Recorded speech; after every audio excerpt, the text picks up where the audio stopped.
Hi, it's Paul Camillos. Welcome to Series 5 of Shooting the Breeze. Join me and my co-host Jacinta Gavin as we talk to inspiring players, amazing coaches and the legends behind the scenes and at the grassroots of the game. This marks the start of our 4th year of covering women's hoops and women in hoops, and throughout the series we welcome experts like Linden Moore from New Zealand and other special guests from across the world to get a global picture of the game. During this series, we'll take a closer look at the grassroots and the passionate people at the community level. And of course, the 30th edition of the FIBA Women's Asia Cup was recently held in Sydney, where the Opals took bronze and Asia's best players put on a show. Hit that subscribe button, and to show your support, rate and leave us a review on iTunes so we reach more listeners.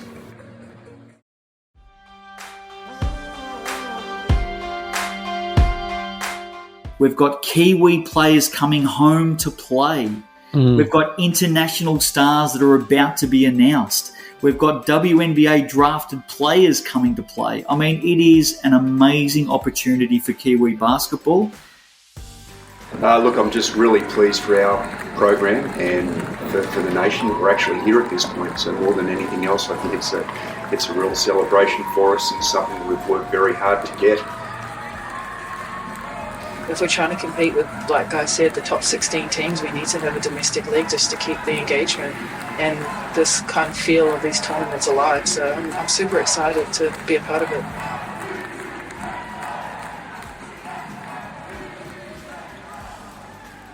It's the second of our 3-part series on the Tauihi League with New Zealand expert Linden Moore and returning guest Maia Williamson, who, since our last episode, has stepped up to a role as assistant coach with the Mainland Pouakai.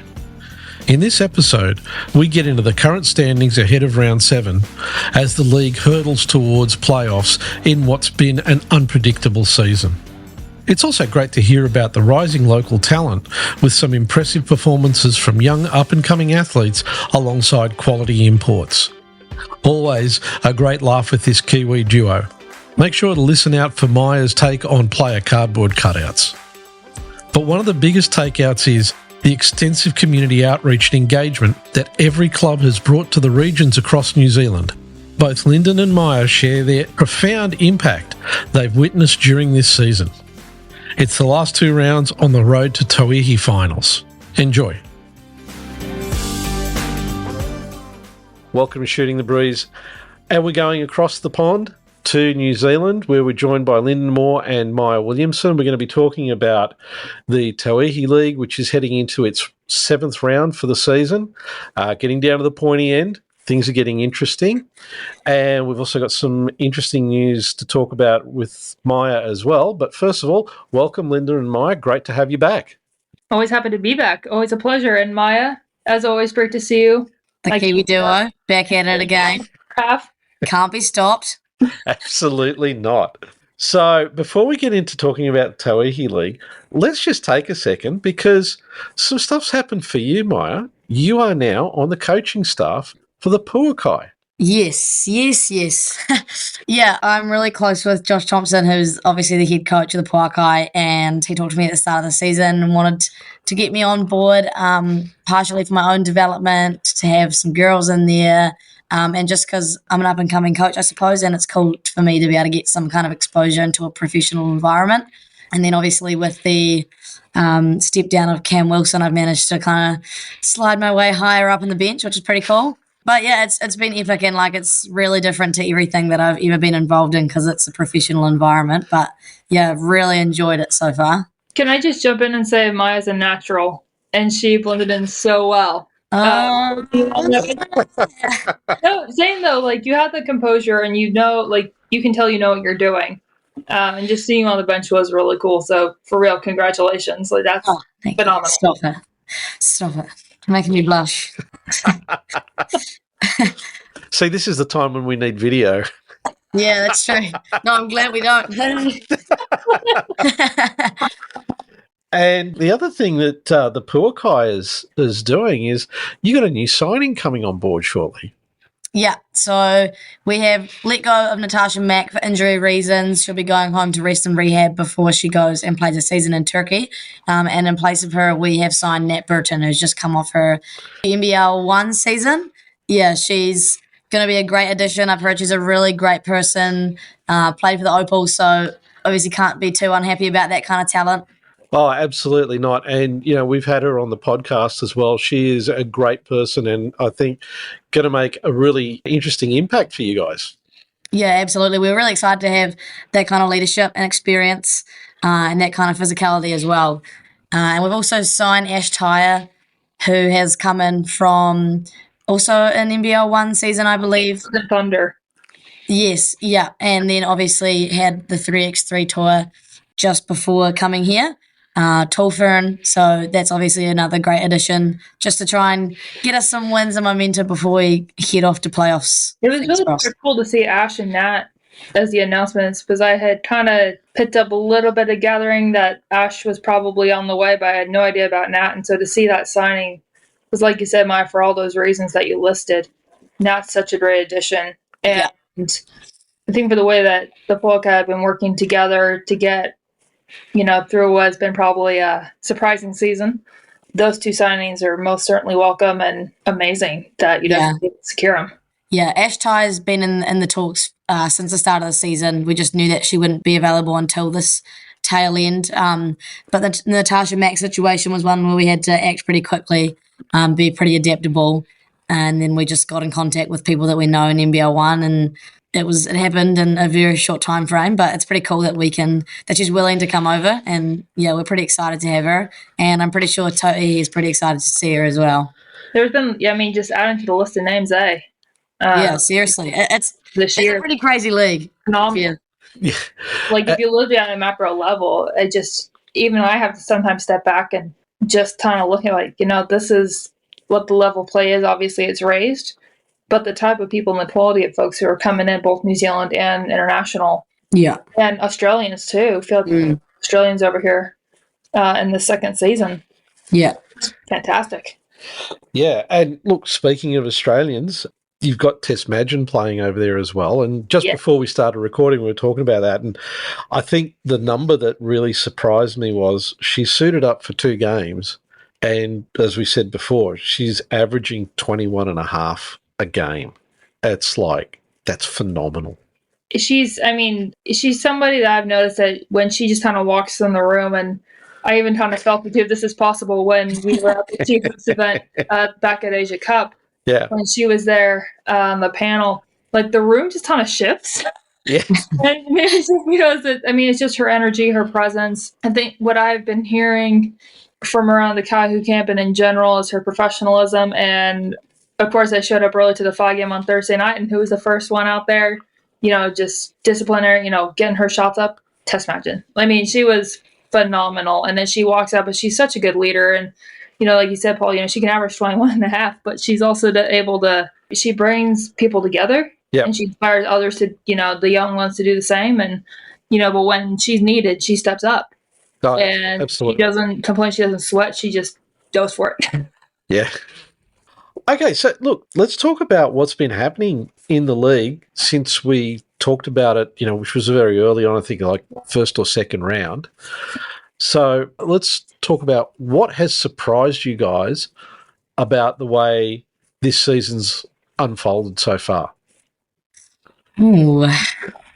I did not expect Hoi Ho to come out and be the leading team for the first few rounds.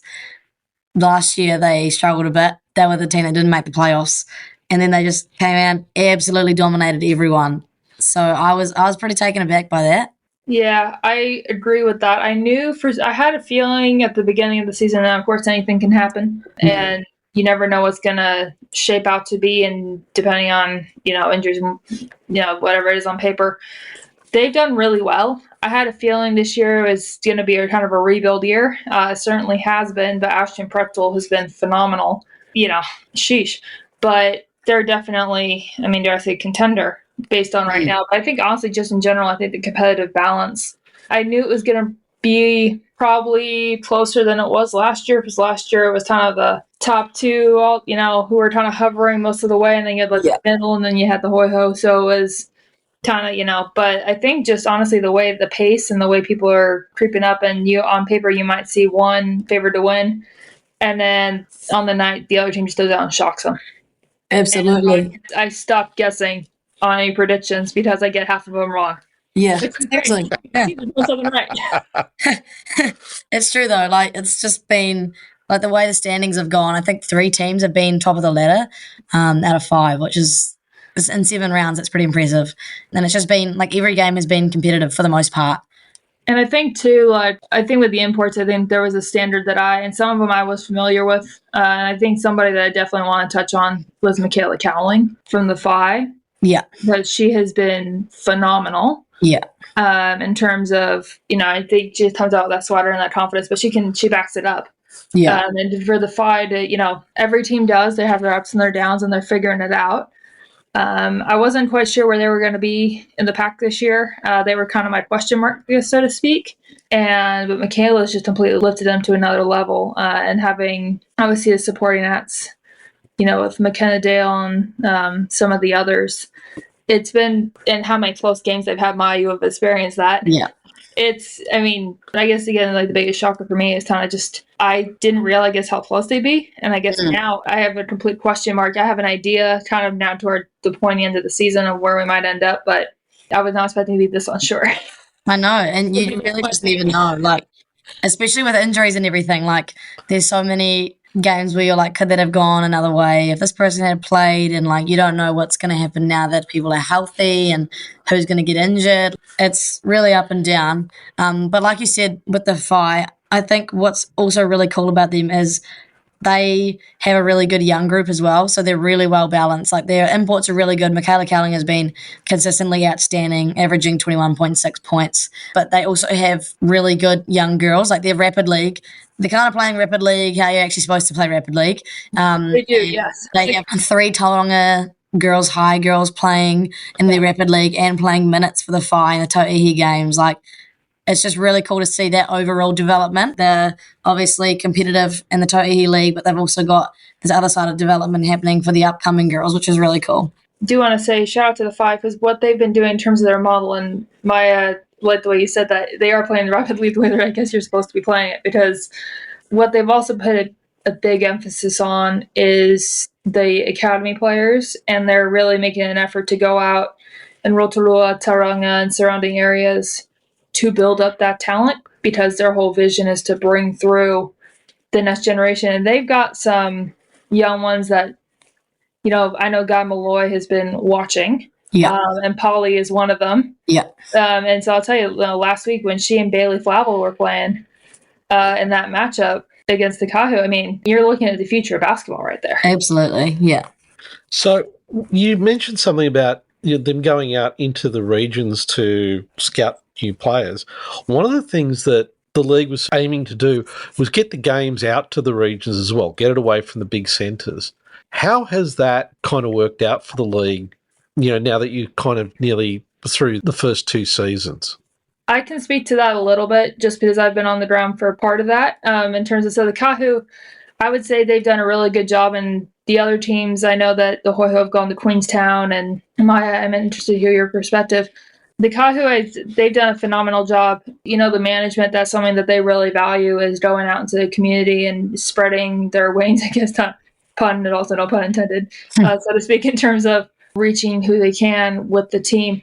Now, part of they were sort of forced to do that. They were forced out of Event Finder Stadium, formerly North Shore Event Center, because of the Auckland flooding back in January, and the Event Finder had to be redone. So they were kind of, in a way, they were pushed out and to go up. And I'll tell you, one of my favorite games of this entire season, I have 2 that will stick in my memory for good, involving the Pouakai by coincidence. But the first one was the Whangarei game. It was phenomenal. Like, that was probably one of my favorite games I've ever been to, because it was basically just one giant family reunion, but you had could go on further, this list of family trees that was happening, but it was like, seriously, Which auntie is who? yeah, that's what it was. And I learned about a bunch of people who were related to each other that I had no idea about, but it was Just tell you a moment that really stuck out. I was at Mackay Stadium a couple hours before tip-off. I was helping set up the management. Everybody had, the decals and everything, and the chairs set out, and it looked like a basketball game was about to happen in a couple of hours' time. And there was a little boy, and he looked at his dad. He's like, "Oh my God, Dad!" Is like, "There a basketball game happening? Is it real basketball?" And the dad's like, "It looks like it is." And somebody from the couch turned around. They're like, "Yeah, like we're playing tonight." And the kid looked at his dad longingly, like, "Can we please come?" Because not much proper basketball outside of the social stuff or the rep stuff happens up there. Yeah. And so that was just to see. It was so cool to see in the reception and just everybody after coming down to see the players and on both teams. It was just that went really well. And then all in Franklin too. Probably the farthest out of South Auckland you can get away with also calling it Auckland. They've had some partnership with Franklin to go down there and have some games, and that also has a homing feel. So I think they've done the Kahu have done a phenomenal job of it. There was good engagement, and they're back home at Event Finder on Sunday. So I'm going to miss seeing them out there, kind of traveling around a little bit. I think for them it's gone well. There was a lot of learning from it. But, they still play good basketball, and I think for the team that they've been evolving into, people just enjoyed it. And I think it was one of those things that people are going to remember. Yeah, I agree. Like you said, the Kahu playing in Whangarei and Franklin, and then the Queens playing in Porirua, the Hoiho playing in Queenstown, and the finals are actually in Porirua this year, which is just out of Wellington, and it's not a huge town. But like you said, the example with the little boy, it just shows it's just bigger than basketball. And it's cool to see this professional environment and professional league being taken to smaller towns because, like you said, it extends it pushes the exposure, but it also just shows that they're not just basketball players, they're people too, and they're really connecting with everyone, which is really cool. There was a girl that was at playing under 15s, and she's from Rotorua. I know she and some of her teammates, they ended up going to the FI, and, there's been a lot of really good engagement. And my trip went with Porirua because I didn't realize that some of those players, like Grace Hunter, she's from out there. And then also Tegan Graham, she played a lot of her high school ball out there, and 8 years later she's back. And, and for those Wellington girls, just for everybody. And it looks like the Queenstown, there was a really good reception down there for the Hoiho. Do you think that the fact that these teams are going out to these smaller centres and it's giving kids especially the opportunity to see, hey, we can actually play basketball in a league like this. Do you think that's going to help grow the game? Because my understanding is that, basketball is very popular, but, as soon as you start getting into those more regional areas, it's still very rugby-centric. Yeah, that's true. Rugby has been New Zealand's most dominant sport for so many years. It's hard to undo something like that. But I think if kids can go to such a great environment and see not only the level of basketball, but just, again, the cool atmosphere that it creates, I think that is really inviting and appealing for kids, especially young girls watching older girls play. You can just tell how inspiring it is for some of them. At the Pouakai game on Sunday, I'm looking around and there's so many young junior and senior high school players watching, and they're consistently there at each home game. And I think it's really cool because it gives them something really tangible to look up to as well. You can always watch the WNBA on the TV, but seeing your own professional league in your own country, it's really tangible. And then I haven't seen a lot of community work from other teams just because I haven't paid enough attention to it, but the Pouakai do a lot of in-school coaching. So a lot of our players each week go multiple times in schools and coach even just for a lunchtime with the girls. And you can just tell the girls absolutely love it because, these are these big celebrity ladies and it's just really cool for them. And I think, they're doing a really good job at inspiring the younger generation of girls. I'll tell you, I think all the teams do a really amazing job of community engagement. All 5 teams are phenomenal and they make it a priority. And I think New Zealand's such a unique situation because you're right, Maya, that, anyone can watch the WNBA, but New Zealand, it's just so great because, these people are in your backyard. And I saw a moment, somebody sent me a photo from the game on Sunday. It's one of the players who used to be a coach at at a high school that these girls were from. Mm-hmm. And when they found out that she was there, just this person I was talking to, they said, the girl's faces just lit up. Yeah. And to see this is a viable pathway and they're right down the road and look what the basketball can do for you. And, it just seems and the opportunities you have to do it. And that's why I love the Pouakai, the lunchtime sessions, the school holiday stuff. They're all doing a really good job of that and making sure that the community feels welcome. and that this is their team too. Yeah, absolutely. Like you said, it's like super tangible for them, and they feel so connected, I think, because they're just really good at integrating with the community and not being above anybody else. Like it's just their people too, which I think is probably the most like connecting thing. Obviously, I love the sport of basketball, but I think that's, I'm going to say again, the ambassadorship part of it, because of Classic Linden. Yeah, classic. No, seriously, I mean, that's what it is, though, and to watch them. And that's probably one of my favorite things about going to the games is just seeing that one-on-one interaction. I sure there are mixed feelings from different people on it, but, they have, I know the Pouakai do it. I saw the Phi do it. I know the Tauihi do it. I'm sure others do as well, like the Queens and stuff, but they do like the cardboard cutouts of players. That's just so funny. I always think it's real people for a second. It trips me out. We went to Robbie's for dinner the other day, and Bus's cardboard cutout was in the corner. I was like, "Oh, Bus is here," and she was just standing in the corner, like staring. And I was like, "That's weird." I was so confused. But they bring it to life, and I think they all do a good job of the fan experience and just really making it something that you want to go to. Do you think that the quality of the imports have come in as well actually helps in building that concept of there's a pathway for you? Because, it's not just New Zealand players. We've actually got people coming in from overseas. We've got people coming from Australia, from the WNBL, and they're all coming to play here. You think that also helps to build up that concept of there's a real pathway here for you? Yeah, absolutely. And I think, like you said, if they hear, these players have played really high-level WNBL, or these people have come over from America playing WNBA, like, that's just such an attractive viewpoint. And then the fact that they come up and they just play such electric basketball, like it's so exciting for anyone to watch, let alone young girls who can kind of see themselves in those shoes. And even if they don't comprehend necessarily right away whatever the league is that some of these imports have played in, the seed has been planted. Yeah. And they know whatever it's called, whatever country they're in, they know it's a high level. And they see there's visibility on, this basketball is a career choice. Should I choose it to be? The college pathway is talked up a lot, but, this is another route to go. And even if something like the NBL 1, this is an option. And, at least they have an idea of it and the concept is there. So I agree. I think there's something to be said for that. Moving back to the league and what's been going on, out of all the players that you've seen across the whole season, have there been some real standout local talents that kind of looked at across the season and gone, wow, they've really stepped up, they've really developed this season, they've really stood out? Basically, we're trying to scout the opposition for the next time the Opals are playing the Tall Ferns. I'm going to jump in. I think the ones Zoe Richards, she's really improved this season. I think she's made that step up from last year into, more of a role player this year. I think that European season definitely helped.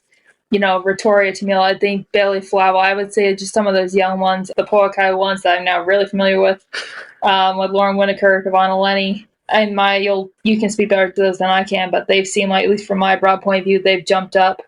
And then, Polly and some of the younger 5 players as well. Just basically, I would say almost all the DPs. They're making that leap from whatever it was. Otherwise, I would say it's easy to point out, like the Panitas and stuff. And absolutely, I think, she's done so much great for, so much good for the league. And she's brought so much. But I think that was the expectation going in.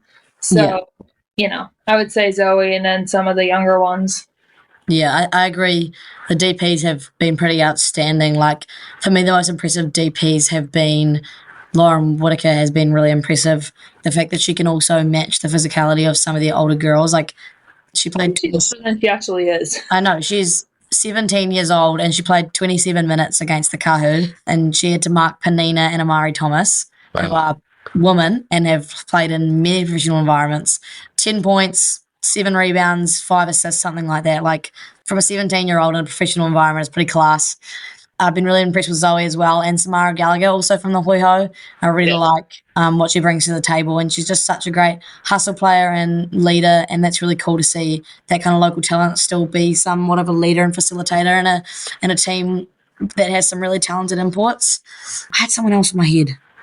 Tegan Graham, I think she's been really cool. Oh, that's another one too. Yeah, and being able to be a leader again in a team with some really strong imports is pretty cool. Seeing her come back home, it's always really cool to see them return after playing elsewhere for so long.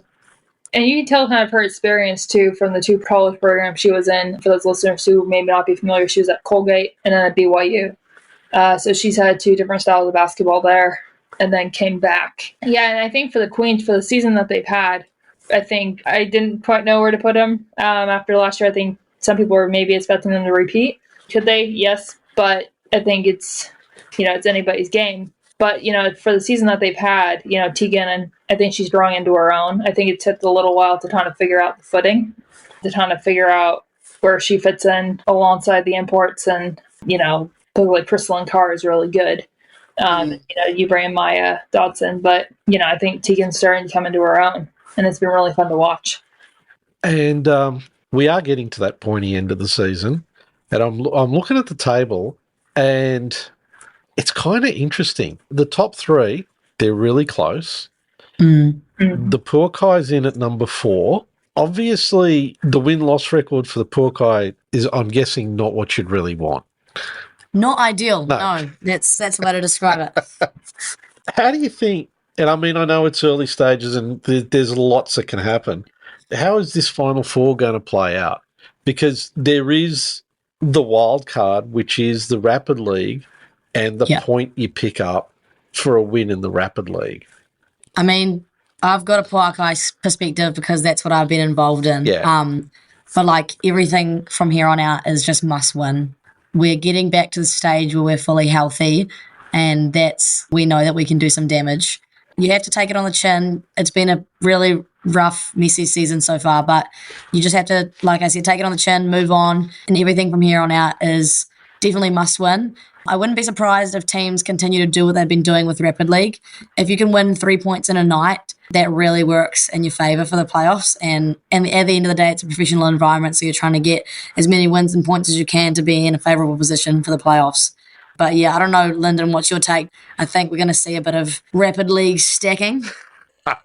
Yeah, and actually, Maya, as you were talking, when we talked about players, just circling back to the conversation about the players and who stood out, I got to mention Kennedy Leonard and what her work has been doing. The assist machine. Oh my gosh. It's a pleasure to watch her play basketball. That's what I'm going to say on that. She is just so fun to watch and very calm, very composed, and I think her experience is going to help a lot. It's going to be tough. I agree, Maya, with what you said about the Rapid League. I don't see, there's been a strategy that teams have been working throughout the season with crunch time. I don't see why they would stop now. If it ain't broke, don't fix it. But in terms of the Tauihi as it is in the standings, right now I kind of have the 4 in my head who are going to go, but anything could happen in the last couple of rounds. I agree that Pouakai, that it's a must win.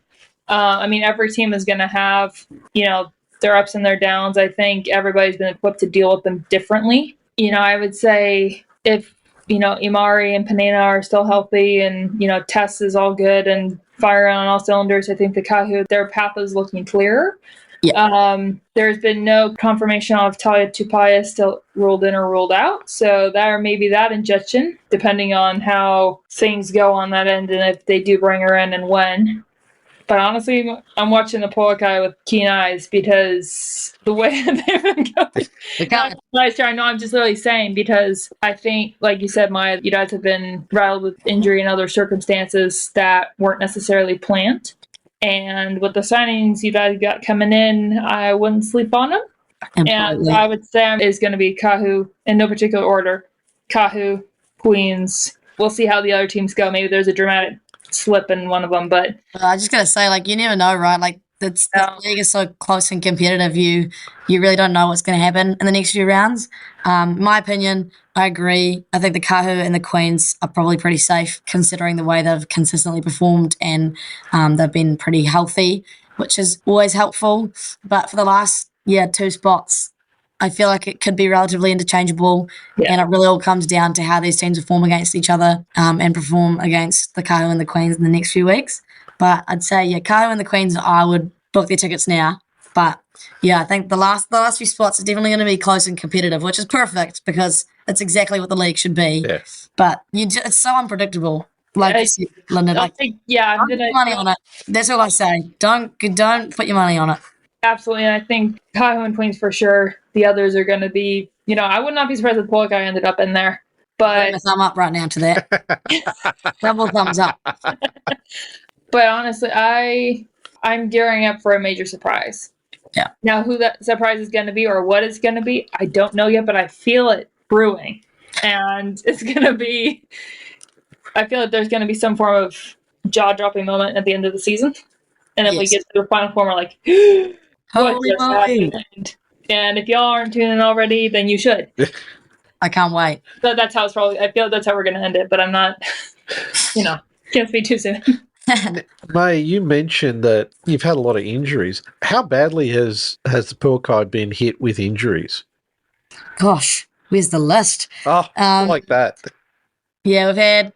Natasha Mack came in 30 days late because of her injury, so she missed a few games. Kennedy Leonard, who is our star point guard, missed, I want to say, a week or two due to her ankle, and we had some pretty tough losses during that period, ones in which we believe that having her at the point would have really helped us. We had a 1-point loss to the Hoiho at home, and having her match up with Paige Bradley just would have been a remedy for that. So we had Kennedy out and Tasha's been out. Ezra McGoldrick was out for a few games with a concussion. So Kennedy and Ezra were out for the same couple games. Plus we had Kendall Hinamaia's now out with the shoulder. Shana Rabati's just sprained her MCL. Gosh, we've had, a flu. Yeah, Kari Diato has just gone away and injured her ACL. So she's out for the rest of the season. Then obviously we had 4 of our DPs go away to the Taiwan trip overseas. That also took head coach and assistant coach. So we've had, a lot of moving parts. Yeah, and I guess the unfortunate timing also happened that we lost Kennedy and Ezra, and those guys all went to Taiwan. So we lost 2 of our starters, 4 of our DPs, our head coach and our assistant coach. So we had to man up and play 2 weeks in that kind of circumstance. And during that 3 weeks, Cam Wilson was our interim head coach and stepped down. So luckily, Judd Flavel, who was an absolute pro, stepped up and got us our first win of the season. But yeah, like that kind of stuff is just nothing that you can kind of prepare yourself for. Everyone did really well in being adaptable, but like you say, like you take away 2 and 3 of our starters and it becomes a whole different team. And then obviously you just take away some defensive firepower against some pretty good imports. And yeah, it was a pretty rough few weeks. I do want to say just, shout out to Cam for all he's done. And I know that decision, I wasn't there, but I'm sure it wasn't easy. Yeah, absolutely. I had to step away, but I know he's done so much for the game and, up in North Canterbury too. So, hoping that he's able to, find his passion, wherever that might be. And yeah. It was all love for Cam. And we really support him in his decision. He had to do what he had to do for himself. And yeah. I think it's also a good message, though. It's, gotta take care of you, too, because if your fuel tank runs out, then you don't have nothing else left to give. And so, best of luck to him, sincerely. But also, Judd coming in, that's a huge praise up. That was huge. Yeah. And to see him, he's so well known down there, and obviously got the Rams to, to a title. He understands how to work with the locals and his systems, and it was just really cool to see him involved and just have him go up there. And seeing him up in Whangarei too, which I also, speaking of Lincoln Family Tree, didn't know he was from up there. So yeah, great to see. And mainstay with a lot of those players too at the Mainland Eagles. So out of all the games that are remaining, if you were going to say to anybody who has, particularly people in Australia who haven't watched any of the Tauihi games, from each of you, what's the one game that you would say is the one that they have to watch out of what's left in the regular season? Could have given me some more time to prepare for this question. Doing my due diligence as we speak. I think I've got an answer. Go. I think they still have to play each other another time, but I would watch the Kahu versus the Queens. That's top of the table at the moment. It's September 3rd. Top of the table at the moment, and they both have some absolute class, and that could well end up being the final. Not saying it will be, because the Pouakai is coming, but I would say if you want to watch some absolute class basketball, that's a great game to watch. Oof. Anytime now, Linden. I put them on Jeopardy. Honestly, the Kahu and the Queens are going to be good. I think another one that I'm looking forward to, the Kahu and the Hoiho, I think, which is this coming weekend. I think if everybody's on point and back to Panina returned from her sabbatical, so she's now back as the Pouakai will announce, and Ashton's back and Amari in there in that rotation as well. I think that's going to be a good matchup. Also, the Pouakai and the Phi. Yes. I think that's going to be, depending on how the Pouakai are looking, if Kennedy's all, if she's playing, but I think there's going to be a lot of factors in both those teams. And there's a lot of scoring power. So, I don't know, man, that first game that still stuck with me, as you can clearly tell. So, I think that's going to be one too. See, I always find those games, particularly where it's like, are we going to make the playoffs or not make the playoffs? They're the ones that I think are always really entertaining because everybody goes absolutely flat out. They leave it all on the floor, so you get to see some really interesting stuff happening. I anticipate that it's going to be real physical toward the end of the stretch, especially for the ones who are on the cusp and knocking on the door of the Final Four. It got me the Kahu and the Phi game last week. It was physical in the Rapid League, man. And then it translated to the Tauihi game. I was like, oh my God. And I'm like, well, this is just, right with the finals. I think the intensity's going to go up. The intensity's already been there. Yeah. But it's going to feel like it's just going to take it up one more notch because it's playoff time. That's just the atmosphere. That's what playoff basketball is. I agree. Yeah, once you get to streaming and pulling your hair out. Yeah, but once you get to those last few games, right, once you get past the regular season, it's a full reset because everybody's coming in with a whole different attitude. Totally. And anything can happen. I mean, we saw it in the NBL 1 East where the Sydney Comets, who were expected to go out pretty much in the first round after the regular season, actually kept going.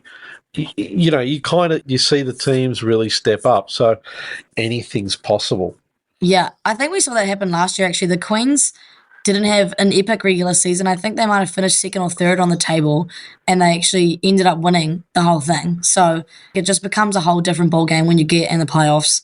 And again, you never know what's going to happen. You never know what teams are going to pull out the bag. I think it's nothing you can predict from now. And the Queens, too, because technically they'll be the host Stadium for the finals this year. I'm interested to hear from others what that's going to be like. And knowing the Queens and the work that they do so well, they do a great job with the fan experience and the engagement and really building up the atmosphere and making it really good for fans. And so that was, in regular season, they're on point. Interested to hear what people have to say for the finals. I know also, for those who are interested, there's a women and girls hui that's happening down there in conjunction with finals weekend. So I know there's a bit of a build-up around just the conversation around women and girls in basketball in this space as well, aside from the finals. But I think the Queens are going to have a point to prove. And like you said, Paul, it's going to be a complete reset after the regular season. But there's not a ton of turnaround time either. So, I think we'll see some surprises. All I can say is I'm on the edge of my seat. The popcorn will be ready. One thing that has got me curious is, with the fact that the Rapid League's giving bench players the opportunity to get real minutes, from a coaching perspective, how much more flexibility does it give you when you've got a bench that's got, experience going all the way to the end that you can pull in if you need to in your main game? Like, how much does it help having a deep bench? Yeah, they can play both. Yeah, because those players at 8, 9, and 10 really don't get any minutes usually, but they're getting lots of time in because of the Rapid League. So, how much more flexibility does it give the coaching staff to be able to know that we've got people at 8, 9, and 10? They've been playing against the other teams that we can draw on if we need to for the main game. Yeah, well, it's an absolute vote of confidence. Like, it's It's knowing that you have players down the end of the bench that you know you can trust when they're put on, even if it is for just like a short burst to give someone a rest. And unexpected things happen. Like we say, we've had injuries or you get in foul trouble and you have to lean on some of the 8, 9, 10 players, but you know you can because they've, like you said, played in that professional and competitive environment just prior to the game, and they've also been involved, in the whole team process. So it is really nice having that trust at the end of your bench, knowing you can put them on in the first quarter and they'll perform completely fine. Like obviously they're not going to offer you 30 points a game off the bench, but yeah, there's someone that you can trust and there's still a safety net, even though they are your 10th man, which is like, yeah, it's really nice having that trust down the end of the bench, and also just having, they're part of the environment, so they're super hype off the bench. Like you can tell all the girls enjoy it. Some girls don't get minutes in the Tauihi League, but they're still the biggest cheerleaders for us. So it's pretty cool. And yeah, and again, like the trust is the biggest thing, I'd say. It seems like the vibe has been really good. Even if they don't play, like you said, Maia, the energy is still there. Yeah. What has been really cool was I've noticed that some of those younger players that, there's maybe a little bit more confidence. And if they do well in the Rapid League and then whatever, if your number's called in the Tauihi game, they come on. It's unlikely they'll deliver 15 to 30 points, but they'll still contribute and they have that confidence that they can do it because they were out there previously.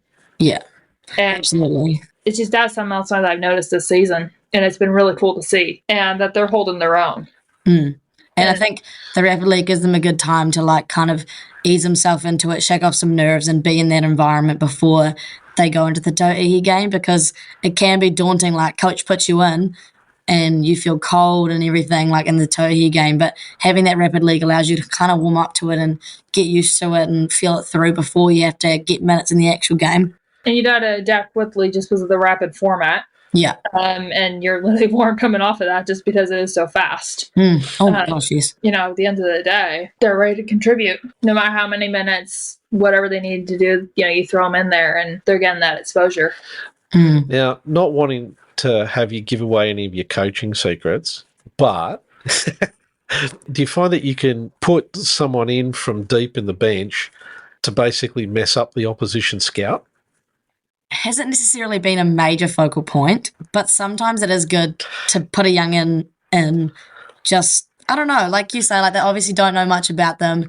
There are random players that they can be like, whoa, who is this? Yeah. Like, I don't know who this person is. And also like in that kind of position, they're just going to go out there and just give it everything. Like they know that they've probably got a 2-minute burst where they can just do anything they want and no one's going to think anything of it just because they are young and developing, right? It is really cool to like just put someone in there and they just give everything they have for 2-3 minutes, do everything we ask, and then we can take them back out. I mean, it can throw the opposition through a loop. It's obviously not part of our main, attacking strategy, but yeah, that's obviously, we have the opportunity to do that. And yeah, I mean, I could talk to coach about that. We could do pick up a little something.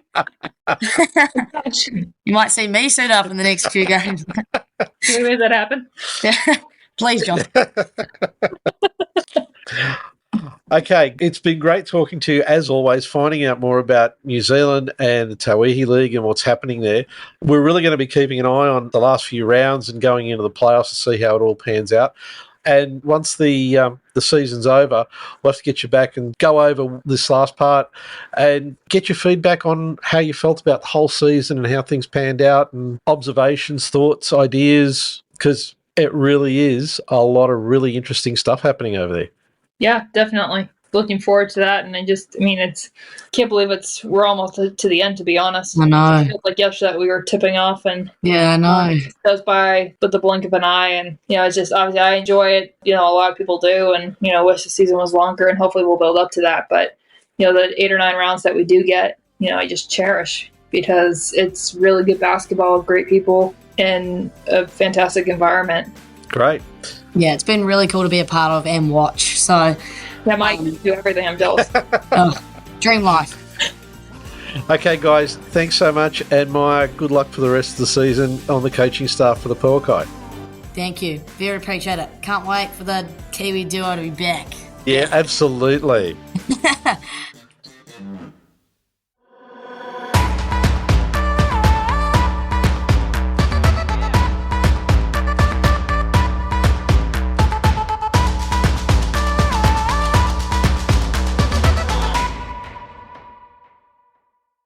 Shooting the Breeze can be found on Apple Podcasts, Google Podcast, Spotify and iHeartRadio.